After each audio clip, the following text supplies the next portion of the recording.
Hi, in this video we're going to be working with algebraic manipulation in order to be able to evaluate our limits. We've got direct substitution planned, factor and cancel, rationalizing the numerator, and finally ending with special limits. Our first method of determining limits is direct substitution, where you just plug in that value into the function. You can see if I do this using properties of limits by taking out this 4, we get 81. You can also double check this graph that as we are approaching -3, we're shooting way up towards that 81. So just plugging in our value can find our limit. As long as the function is able to spit out that value, then we should be able to get a limit here. So in this one, we can just plug in that 1 with direct substitution to get the natural log of 3 times 1 plus e to the 1. That is the natural log of 3 plus e. If you were to type that into your calculator, you should get this 3.861, which makes sense because that is where the function is moving towards, and we're just kind of plugging in values and nothing weird is popping up. So we don't have to do anything other than just plug in those values. In this example of determining limits, we could break this up into different parts, but there's no reason that we can't just use substitution to find the value of the limit. So we go to plug in our stuff. If we plug in 1/2, we get 3 times -1/2 squared, 2 times that -1/2 minus 1. So that -1/2 squared is 1/4, so that's 3/4 right here. Then this portion over here, that is -1 minus 1, which is -2. So we get -6/4, which is -3/2. Done. For this problem, we're encouraged to explore the limit graphically. If we pull it in a Desmos, we can see that as we get towards that 1, we get an undefined thing. So, whoop, whoop, there we go. But we can kind of look at those values and we can estimate what that limit is. It seems to be going towards 1/2. So, oh boy, it would be real nice if we didn't have to make a table or a graph in order to be able to figure out what that limit is. Well, that's what this idea is can we sort of factor cancel? Can we factor what's going on here and cancel out some of these values in order to be able to determine what our limit is? So let's try that. Let's factor the denominator. We can make this the limit of x minus 1 over x plus 1, x minus 1. And then, hey, those two things are able to cancel each other out. So we're left with just the limit of 1 over x plus 1 as x approaches 1. Now before, if we tried to direct substitute into here, we'd have 1 minus 1 over 1 squared minus 1. Well, that's 0 over 0, and that's just a whole mess. So that's not working. But over here now, when we direct substitute, we get 1 over 1 plus 1, which gets us that 1/2 that we saw on the graph. So if we do this factor cancel, we're able to evaluate limits that we couldn't direct substitute. In this example, we tried to plug in that 0, but we can't. It's just a 0 in that denominator, so it's not going to work out for us. You can't divide by 0, so is there something else we can do? I've started to try to manipulate this thing, so I've squared that numerator to get this. Then I might say to myself, hey, well, I could bring these 16s together. So now we have 8x plus x squared over x. Oops, I forgot my limit. Then, could I factor that numerator? Okay, so that's going to be x plus 8 over x. Where are my friggin' limits? And then, those two things are able to cancel. I'm able to cancel out that thing that I couldn't plug the 0 into. So now I just have the limit as x approaches 0 of 8 plus x. And I can direct substitute now. So this limit is going to just be 8. In this example here, I want to try to direct substitute because, boy, direct substitute is easy. So I go and I plug that value in. I get 0 over 0 squared minus 0. Oh no. So that's 0 over 0, and I'm not having a good time. So I'm going to have to try to cancel something. So I go up here and I'm like, ooh, I can factor that denominator. So this is the limit as x approaches 0 of x over x minus 1. Ooh, those two x's cancel each other out. So now we have the limit of 1 over x minus 1. And we're still approaching 0. So now let's try direct substituting again, see if it works out. So this is going to equal 1 over 0 minus 1. Oh, well, hey, that's 1. So our limit here is 1. Thanks, factor cancel. In this example from our Larson book, I've changed the delta t's into delta x's just for notation's sake because sometimes my handwriting gets sloppy, and I wanted to make sure it was clear in the video. So I tried to direct substitute. Oh, it'd be a real bad idea to put a 0 there. So I'm going to have to try something else. Let's mess with that numerator and see what happens. So this could be the limit of 2x plus 2 delta x minus 2x over delta x. So this is, well, this 2x minus 2x, that's just 0. And so this is the limit of 2 delta x over delta x. Oh, hey, those two delta x's cancel now. Great. So this is just the limit as delta x approaches 0 of 2. Well, if you do the limit of a constant, that's just the constant. So our limit here is 2. In this problem, I go through my methods of determining limits. First, I try direct substitution. Well, I'd have 4 minus 4 in that denominator. That's not a good idea. 2, I go to factor. I can't factor cancel anything because that's not factorable. So what am I supposed to do? I'm not sure. I'm afraid we need to use math. What I can do is I can use a reverse of rationalizing the denominator. Someone had this expression right here and rationalized the denominator because we don't like square roots in our denominators. However, that's preventing me now from evaluating the limit. So I am going to rationalize the numerator in order to potentially cancel some stuff and be able to get my limit. So I'm going to multiply the top and bottom by the converse of the numerator. The converse of that numerator is copying that numerator, but between those two terms, I want to change the sign. Instead of a subtraction, I've got a multiplication. What that allows me to do is create a new limit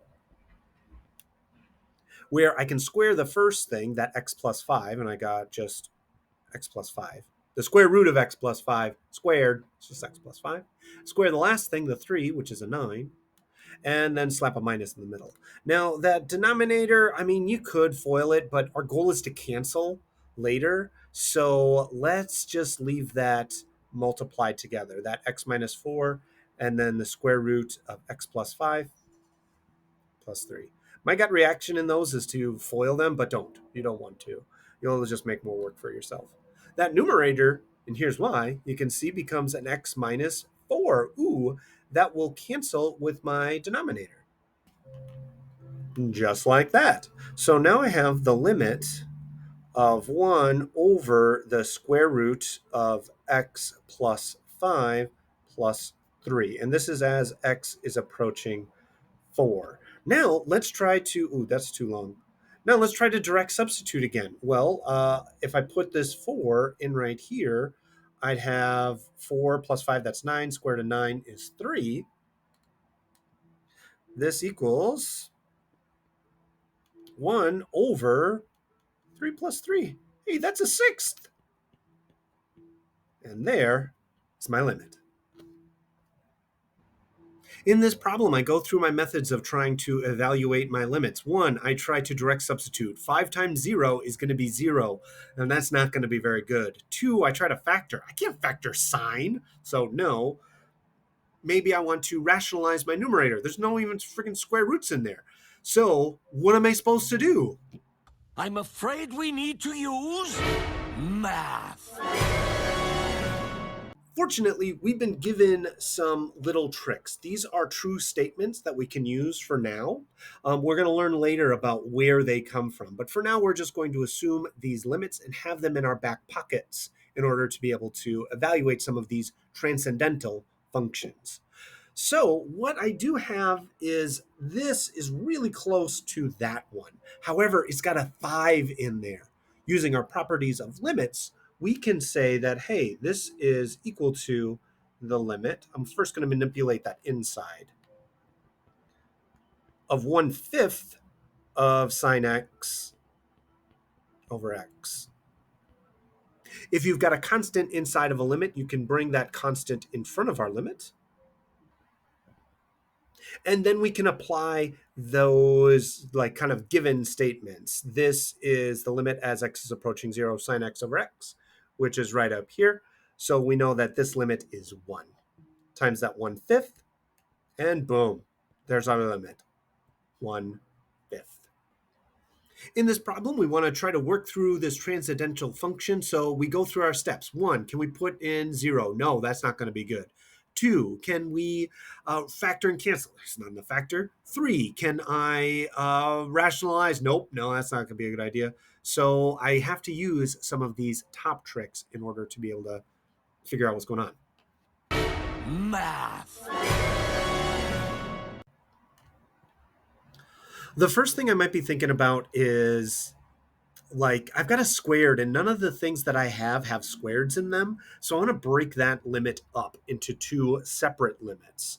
So this is the limit as x is approaching 0 of tan x over x times another limit of just tan x, because tan x times tan x, that's tan squared x. All right, now this thing is really starting to look like that, but not quite. It's got a tangent instead of a sine. So could I make this piece right here into a sine x over x? Because if I could do that, then I'd be able to use that trick up top. Well, what do I know about tangent and sine? Well, tangent is sine over cosine. So if I multiply this by a 1 over cosine x, this sine over cosine is the same as this tangent, and I've got an equivalent expression. Plus, I'll be able to have 2 more limits that I hopefully will be able to evaluate.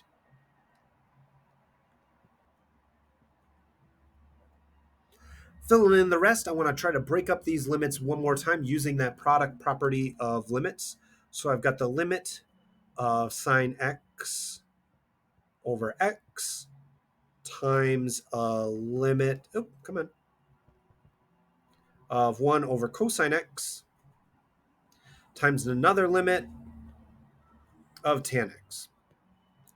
Now, I sure hope that I can evaluate these things. I'm kind of just moving on a hope and a prayer right now, but I'm trying to get them to match those things up top. And then after that, decide, okay, well, what can I actually do with this? So this one, the limit right here is taken from the top, so that's just 1. Can I direct substitute the other ones? So this next limit would just be 1 over the cosine of 0. So what is the cosine of 0? Well, the cosine of 0 is 1. Okay, well, that's just 1 over 1, so that's just a 1. Great. Multiplied by the tangent of 0, again, using direct substitution. What is the tangent of 0? Well, the tangent of 0 is the sine of 0 over the cosine of 0. Cosine of 0, we just talked about, is 1. Sine of 0 is 0, so that's just 0. Oh, and after all of this, this limit ends up just being 0. Well, fine. I still got a limit, though. Hooray! In this example, I again want to try to use my transcendental tricks in order to be able to figure out what is the value of this function. Direct substitution is just not going to cut it. So I want to get rid of that 2 because that 2 feels like a little bit of a misfit. So any sort of constant I can put in front of my limit. And then I'm left with a sine of 3t over t. And man, like it's still not quite matching up. I don't know what to deal with that 3. The one thing I'm noticing is in my sine function, these are just the same value. It's just an x and an x. So could I make these two be the same value? I can't get rid of that 3, but what if I added a 3? So divided this thing by 3, but I can't just like randomly divide that thing by 3. I need to put another 3. Now those two circles are matching the top two circles. Just like before, the 3, I can bring that in front, just like I brought the 1/2 in front. Now, it's still not quite matching because I still got those 3's. So the general idea of what I want to do is I want to say let y equal 3t, because then we get this sine of y over y. That's making it more match that thing I've got up top. So now I've got a limit. I've got my 3/2. I've still got the t that's right here, that t is approaching 0. But as t approaches 0, 3 times that value of t is also going to head towards 0. So as t approaches 0, y also approaches 0. Which is great because that lets us apply our thing up top here. That makes this whole green limit into just a 1. Times our 3/2, our limit is going to be 3/2. All done. Now the weird one. That's the end of our video of determining limits analytically. Reminder to use all your properties of limits and these different ideas to try to twist and turn the expression that you have into something that you are able to evaluate the limit for, either using those special limits or rationalization, factorings, and any other algebraic tricks you want to use. Thanks for watching. Bye-bye.